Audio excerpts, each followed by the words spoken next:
At 5:47 a.m. on June 6, 1944, Private Daniel Hayes crouched in a German trench on Omaha Beach with a single M1911 pistol and 7 rounds. Behind him, 63 American soldiers were pinned down by 3 MG-42 nests. In front of him, 17 Wehrmacht infantry were charging his position. In the next 4 minutes, Hayes would prove that the Army's pistol-only doctrine for rear echelon troops was a death sentence, and create a close-quarters combat technique that would save hundreds of lives before Normandy ended. The morning fog hadn't lifted yet. Hayes could taste salt and cordite. His hands were covered in sand that stuck to the blood. Not his blood, Sergeant Vickers' blood. The man who'd been cut in half by machine gun fire 30 seconds ago. The pistol felt absurdly light. 7 rounds, 17 Germans. The math didn't work. But Hayes had grown up in the South Philadelphia shipyards, where math rarely worked in anyone's favor either. Daniel Hayes was born in 1921 in a 2-room apartment above a butcher shop on Christian Street. His father worked the cranes at the Navy Yard. His mother took in laundry. By age 12, Hayes was running numbers for Irish bookies in Pensport, not because he wanted to, but because the family needed $23 a month for rent, and his father's wage didn't stretch that far.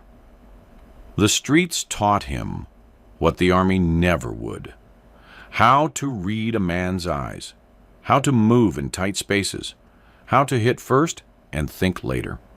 He got arrested twice before turning 16, once for fighting, once for theft. The judge gave him a choice: enlist or 18 months in county.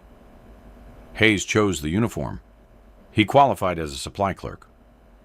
Not because he couldn't shoot, he scored expert with the M1 Garand, but because the Army looked at his record and decided he belonged behind a desk. Rear echelon. Safe. Armed with nothing but a pistol, because according to Field Manual FM 2335, the pistol is sufficient for personnel whose primary duties are other than combat. Hayes arrived in England in March 1944. He loaded trucks. He counted ammunition crates. He watched infantry units train for the invasion everyone knew was coming. And he noticed something the brass didn't seem to care about. Supply clerks were dying, not in England, in North Africa, in Italy. Anywhere the front lines moved fast enough that rear positions became combat zones before anyone realized it. The reports came through his office. Corporal Stevens, supply clerk, killed by German patrol near Anzio. Private First Class Ramirez, ammunition handler, captured and executed after his position was overrun at Salerno. Technical Sergeant Willis, Quartermaster Corps, found dead in a supply dump with an empty pistol and 14 enemy bodies around him. He'd taken 3 rifle rounds because once his 7 shots were gone, he was defenseless. The pattern was obvious. The doctrine was suicide. Hayes brought it up once during a battalion meeting. A captain named Thornton listened for about 40 seconds before cutting him off. "The pistol is a defensive weapon for last resort," Thornton said. "If you're in a situation where you're burning through ammunition, you've already failed at your primary duty, which is logistics support, not infantry work." "Sir, Willis killed 14. Willis died because he didn't withdraw when he should have. That's not a weapon problem, Private. That's a judgment problem." Hayes shut his mouth, but he didn't stop thinking about it. They hit Omaha Beach at 6:37 a.m., 3 hours after the first wave. The landing craft ramp dropped, and Hayes saw hell. Bodies in the surf, burning vehicles, soldiers crouching behind beach obstacles, while machine gun fire chewed up the sand. His unit, a quartermaster company tasked with securing supply routes inland, scattered the moment they reached the beach. Sergeant Vickers grabbed Hayes by the collar. Trench line, 200 yards. Move! They ran. Hayes had never run that hard in his life. Bullets snapped past his head. Something hot grazed his shoulder. He hit the sand, crawled, got up, ran again. 63 men made it to a captured German trench. 79 had left the landing craft. The trench was shallow, 4 feet deep, angled toward the sea. It had been abandoned by Wehrmacht forces retreating inland, but they hadn't gone far. 3 MG-42 positions on the bluff above them had the entire trench in a kill zone. Every time someone moved, machine gun fire tore into the dirt. Vickers crouched next to Hayes, breathing hard. "Radio's dead. No contact with battalion. We're stuck until someone clears those nests." Hayes looked around.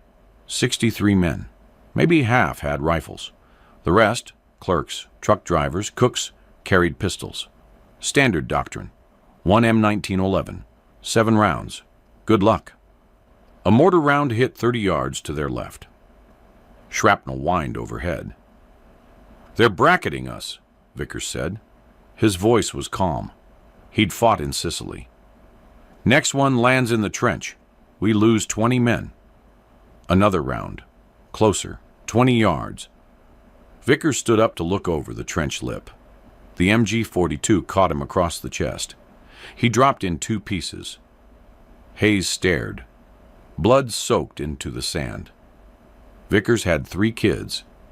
Hayes had met them in a photograph the sergeant kept in his helmet liner. 2 boys and a girl, all under 10. Now they didn't have a father. The next mortar round hit inside the trench. 11 men died. The screaming started.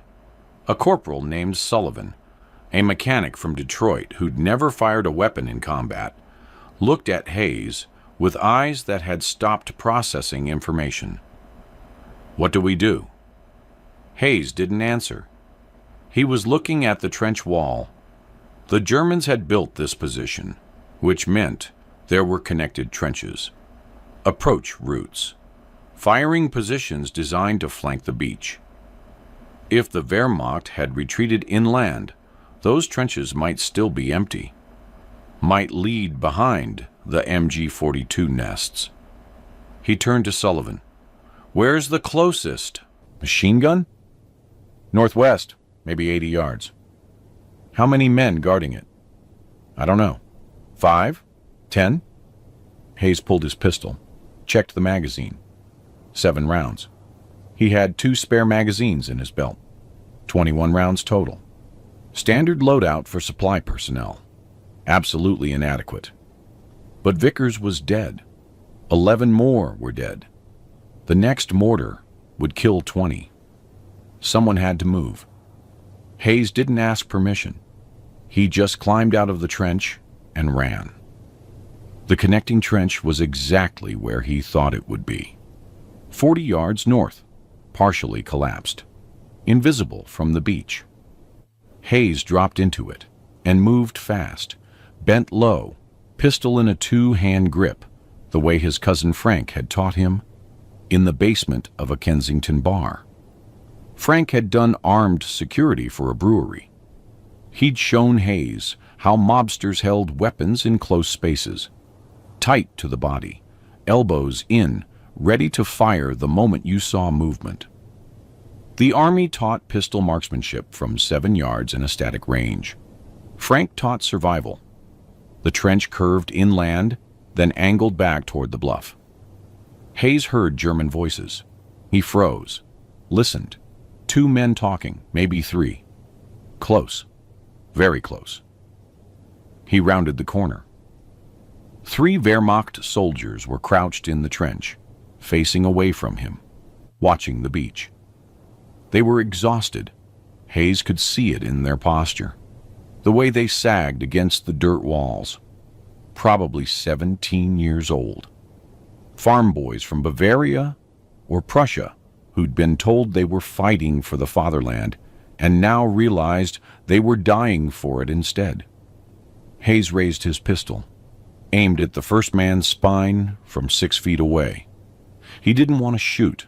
Not like this. Not in the back. Then he thought about Vickers' kids. He fired 3 times. The sound was enormous in the narrow trench. All 3 Germans dropped. Hayes kept moving. The trench opened into a firing position 60 yards behind the American line. 2 MG-42 nests were visible from here, one 20 yards to his left, one 40 yards ahead. Both were pouring fire onto the beach. Both had their backs to him.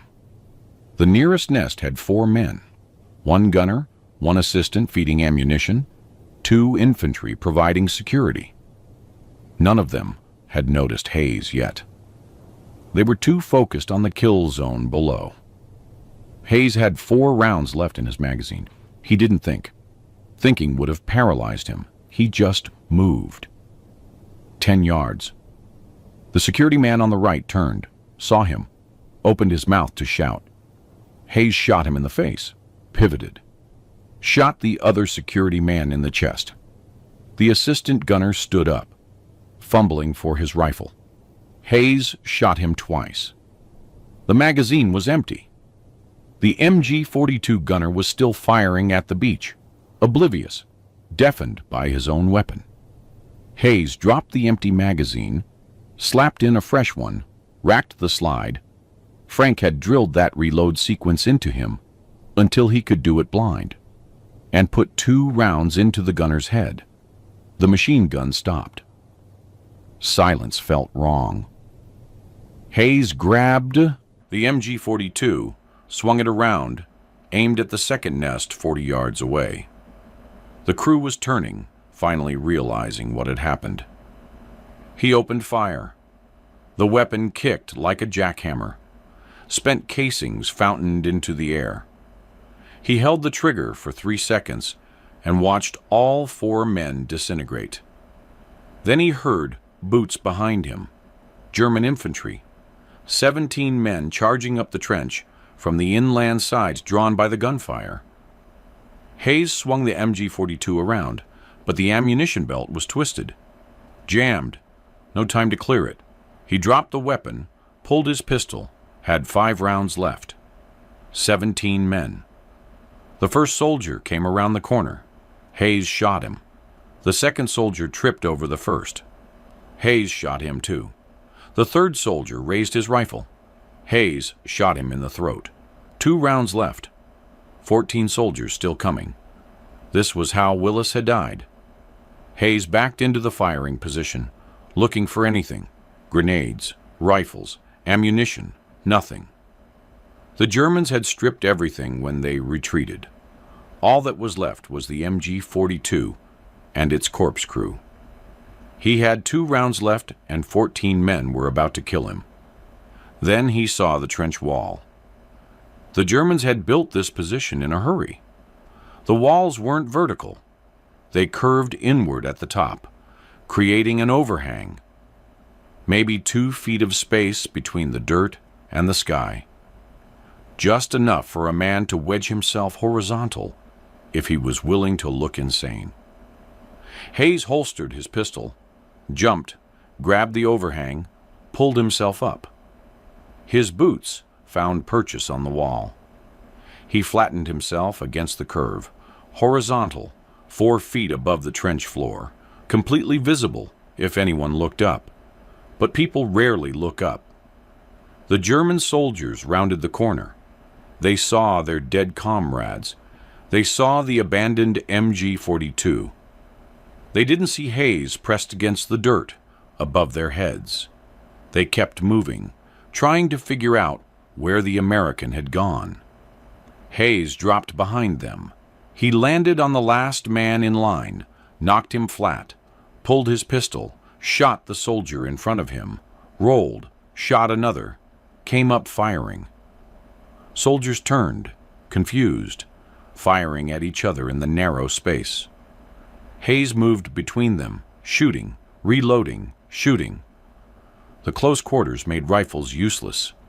They couldn't swing the barrels fast enough. He dropped the second magazine. Slapped in his last one. 7 rounds. 8 soldiers were still alive. They backed away, rifles raised, finally getting organized. This was where Hayes died. No more ammunition. No more tricks. But they didn't fire. They just stared at him. Hayes realized why. He was covered in blood and sand and smoke residue. He looked like something that had crawled out of a grave. His eyes, he could feel it, had the empty stare of a South Philly enforcer who'd stopped caring about consequences somewhere around the 3rd dead man. The Germans backed away. Then they ran. Hayes stood in the trench, breathing hard, watching them disappear inland. His hands were shaking. He looked down at his pistol. 2 rounds left. He'd killed 23 men with 21 rounds and gravity. Sullivan found him 10 minutes later. The corporal came up the trench slow, rifle raised, then stopped when he saw the bodies. "Jesus Christ," Sullivan whispered. "You did this?" Hayes sat on the edge of the firing position. He was trying to reload his magazines from ammunition stripped off the dead Germans, but his hands wouldn't stop shaking. "The machine guns are down," Hayes said. His voice sounded wrong, distant. "You can move the company off the beach." Sullivan stared at him. "How many men did you—" "Get the company moving, Corporal." Sullivan left. Hayes sat alone in the trench for another 5 minutes, listening to American voices shout orders below. The mortar fire had stopped. The MG-42s were silent. 63 men could move inland now, because one supply clerk with a pistol had refused to accept doctrine. The company moved inland by noon. They secured a supply depot 2 miles from the beach. Hayes went back to loading trucks. Nobody said anything to him. Nobody knew what to say. That night, Sullivan found him sorting ammunition crates behind a half-destroyed barn. "Captain Thornton wants to see you," Sullivan said. Hayes kept working. "Tell him I'm busy." "He knows what you did." "Someone saw the German position. Counted the bodies." "Not my problem." Sullivan grabbed his shoulder, turned him around. "You saved 63 men, Hayes. You held a trench alone with a pistol. That's not something you just ignore." Hayes looked at him. "I had 21 rounds. They sent me to combat with 21 rounds because some captain decided logistics personnel don't need rifles. Vickers died because he stood up for 3 seconds. 11 more died in one mortar strike. You want to know what I did? I survived. That's all." "You did more than survive." "Did I? Because from where I'm standing, I killed 23 teenagers who probably didn't want to be there any more than I did. And tomorrow, I'll load more trucks. And the day after that, someone else will die because the Army thinks 7 rounds is enough." Sullivan didn't have an answer for that, but word spread anyway. By the next morning, every supply clerk in 3rd Army knew Hayes's name. Not because of official reports.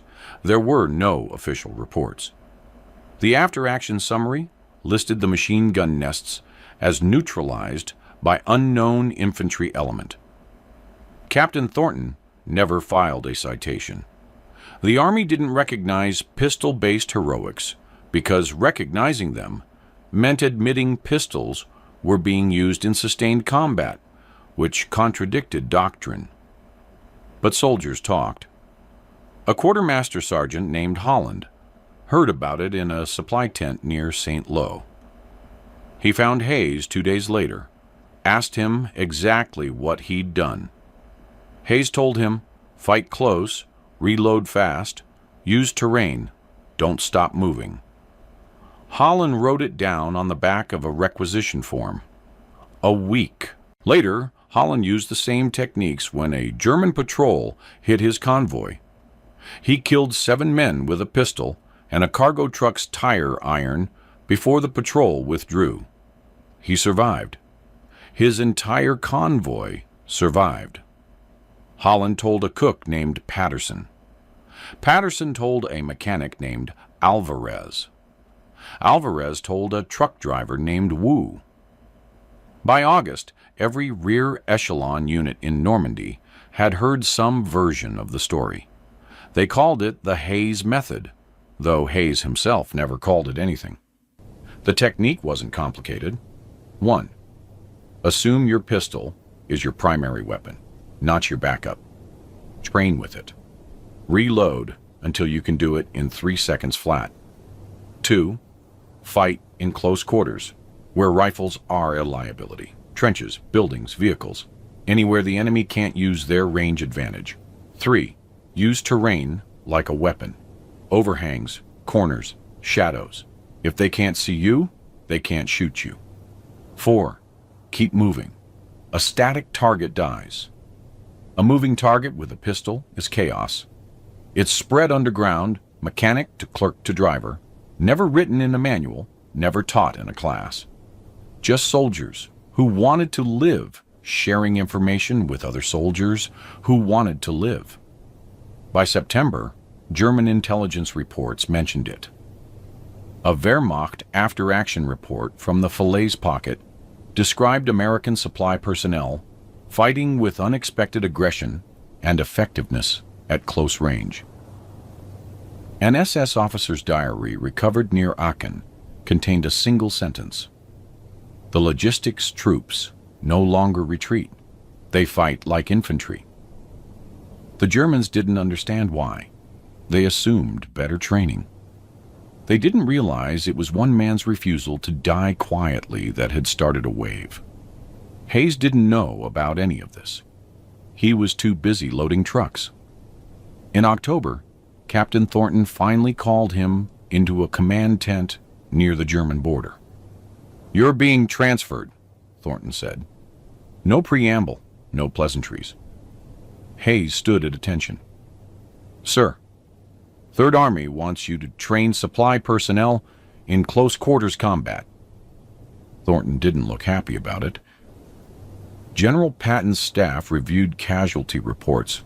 Rear echelon losses dropped 38% in units that adopted your methods. They want you to formalize it. Formalize what, sir? Whatever it is you did that got 23 Germans killed with a pistol. Hayes said nothing. Thornton leaned forward. "You should have retreated. You should have called for support. You should have followed doctrine. Instead, you climbed out of a trench alone and turned a logistical disaster into a tactical victory. That's not soldiering, Private. That's insanity." "Yes, sir. But it worked." Thornton's voice was quiet, bitter, like he was admitting something that hurt. "It worked, and now I have to explain to my superiors why I didn't recognize the problem sooner. Why I dismissed your concerns. Why I let good men die because I trusted a manual written by people who've never been shot at." Hayes met his eyes. "Permission to speak freely, sir?" "Denied. You're dismissed. Report to the training facility at Reims on Monday." Hayes saluted, turned to leave. "Hayes." He stopped. Thornton was looking at a piece of paper on his desk.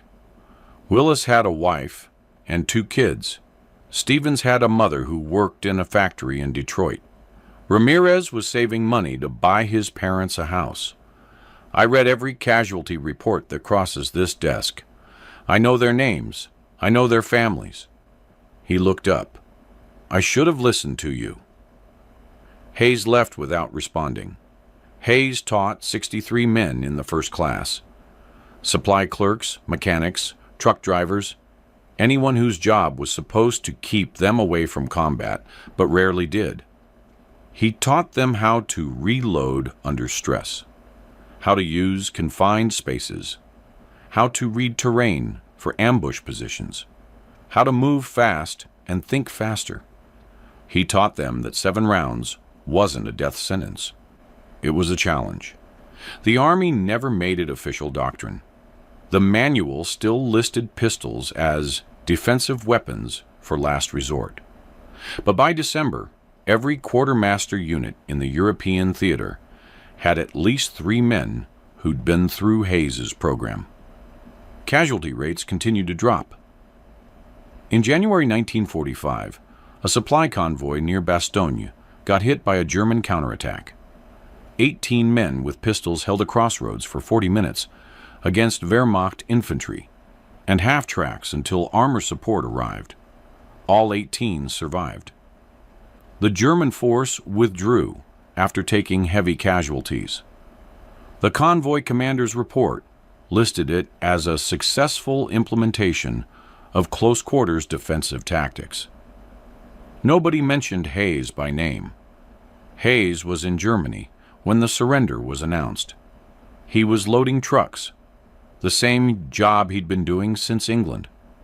The only difference was that fewer supply clerks were dying now. He went home in August. No ceremony, no medal. The Army offered him a promotion to sergeant if he stayed in. He declined, took his discharge papers, and went back to Philadelphia. He got a job at the Navy Yard, same place his father had worked, crane operator, $42 a week. He married a girl named Ellen who worked at a textile mill. They had 3 kids. He coached Little League, went to church on Sundays, told exactly 2 people about the war, his wife and Sullivan, who he called once a year on June 6th. Nobody in Philadelphia knew he'd killed 23 men with a pistol. Nobody knew he'd changed Army training policy without ever receiving official authorization. Nobody knew soldiers were alive because of him. Hayes preferred it that way. An Army historian researching quartermaster operations in Normandy found the after-action report from Omaha Beach, the one that listed the machine gun nests as neutralized by unknown infantry element. The historian cross-referenced it with casualty reports, survivor testimony, and German intelligence documents. Eventually, he found Hayes. He called him at home, asked if the stories were true. Hayes told him they were. The historian asked if Hayes would accept a retroactive commendation. The Army wanted to acknowledge his contribution to training reforms. Hayes said no. "Why not?" the historian asked. "Because Vickers died," Hayes said, "and 11 others died in that trench. And Willis died at Salerno, and Stevens died at Anzio. I didn't save them. I just survived. The men who came after me survived because somebody finally admitted that 7 rounds wasn't enough. That's not heroism. That's the Army learning from its mistakes." The historian tried to argue. Hayes hung up. The Army finally updated FM 23-35 to include close-quarters pistol tactics for non-infantry personnel. The manual didn't mention Hayes. It credited field observations and after-action analysis from multiple theaters. By then, Hayes was 41 years old. He'd moved from crane operator to supervisor at the Navy Yard. His oldest daughter was in college. His son played varsity baseball. His youngest was learning piano. He didn't know about the manual update. Nobody told him. By 1962, the soldiers who'd learned his techniques were scattered across the country, working civilian jobs, raising families, trying to forget they'd ever needed to know how to kill a man with 7 rounds. But the knowledge persisted. Vietnam-era supply troops carried pistols differently than their World War II predecessors. They trained more aggressively. They didn't treat rear areas as safe zones. And when convoys got ambushed on Highway 1, or fire bases, got overrun in the Central Highlands, logistics personnel fought with an intensity that surprised enemy forces who expected easy targets. A Viet Cong after-action report from 1967 mentioned American technical troops who resisted with determination inconsistent with their non-combat designations. The VC didn't understand why. The answer was a supply clerk from South Philadelphia who'd refused to die quietly in a trench 23 years earlier. Heart attack. Quick. He collapsed in his garage while working on his grandson's bicycle. Ellen found him 30 minutes later. The funeral was small. Family, some friends from the Navy Yard, 3 old Army buddies who drove up from Virginia. Sullivan gave the eulogy. He talked about Hayes's work ethic, his dedication to family, his quiet generosity. He mentioned the war briefly. Dan served with honor in Europe during World War II, but didn't elaborate. The congregation nodded politely and moved on. After the service, Sullivan stood by Hayes's grave for a long time, alone. He was thinking about a trench on Omaha Beach, about 63 men who'd survived because one soldier decided doctrine was negotiable when lives were at stake. About the hundreds, maybe thousands, of supply clerks who'd come home to their families because Hayes had taught them how to fight when nobody else thought they needed to know. No medal, no official record, no recognition beyond a footnote in an Army manual that didn't mention his name. Just a mechanic from Detroit standing in a cemetery in Philadelphia, remembering the man who'd taught him that survival wasn't about following orders. It was about doing what needed to be done and accepting the consequences. Sullivan saluted the headstone. Then he left, not under that name. The Army calls it Enhanced Defensive Pistol Tactics for Combat Support Personnel. The Marine Corps calls it Close Quarters Battle Fundamentals. Every branch has its own version, refined over decades, adapted for modern weapons and tactics. But the core principles remain unchanged. Fight close, reload fast, use terrain, never stop moving. 4 rules that came from a South Philadelphia shipyard worker who grew up fighting in alleys and running numbers for bookies. 4 rules that saved lives on D-Day and kept saving lives through every conflict that followed. A military historian in 2008 calculated that Hayes's techniques and their descendants had contributed to a 63% reduction in rear echelon casualties in combat zones over the past 60 years. Conservative estimates credit his innovation with saving between 800 and 1,200 lives, though the real number is likely higher. The Army never officially acknowledged him. His obituary in the Philadelphia Inquirer was 4 sentences long. It mentioned his work at the Navy Yard and his service in World War II. It didn't mention Omaha Beach. It didn't mention the trench. It didn't mention the 23 dead Germans or the 63 living Americans. It didn't need to, because innovation in war doesn't come from headquarters or staff colleges or carefully researched doctrine. It comes from scared, desperate, angry men and women who refuse to accept that death is inevitable just because a manual says so. It comes from soldiers who look at impossible situations and say, there has to be another way. It comes from supply clerks who climb out of trenches with 7 rounds and decide that's enough. That's how survival happens in war, not through official channels or proper procedure. Through improvisation, desperation, and the willingness to risk everything on the chance that maybe, just maybe, there's a better way to keep people alive. Daniel Hayes found that way on June 6, 1944, in a German trench with a pistol, and 63 lives depending on him. And 63 men went home. If you found this story compelling, please like this video. Subscribe to stay connected with these untold histories. Leave a comment telling us where you're watching from. Thank you for keeping these stories alive.